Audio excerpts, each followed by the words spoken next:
The country is hungry for this. The day after the election, I was hired to speak at the 41st annual South Dakota Law Enforcement Gala.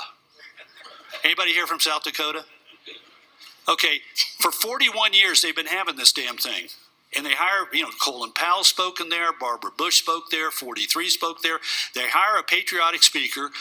About 2,500 people are in a gigantic barn in Sioux Falls, and it is America.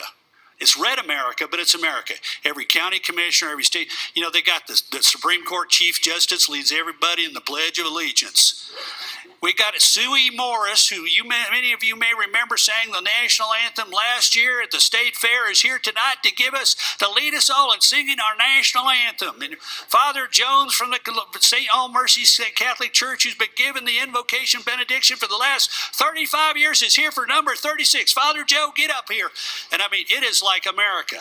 They said, give a patriotic speech and then save lots of time for Q&A. So I gave the patriotic speech, turned to the Q&A. Guy gets up in the back of the room, question number 2. He says, what do you think about Joe Biden running for president at the age of 82?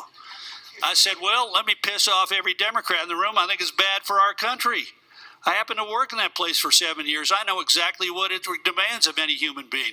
Every president that goes in there comes out 4 years later looking a hell of a lot older, and for good reason. But I said, let me piss off every Republican in the room. 78-year-old ain't much better. I said, our country deserves better than this. Our country faces big challenges, and we'd be better off if we had somebody other than the 78-year-old and the 82-year-old running for president. And guess what? 2,500 people stood up and cheered. That's in red America. So somebody is going to have to come along out of the Republican field, or hopefully several people, and start to light that fire that, by God, we can do better than this.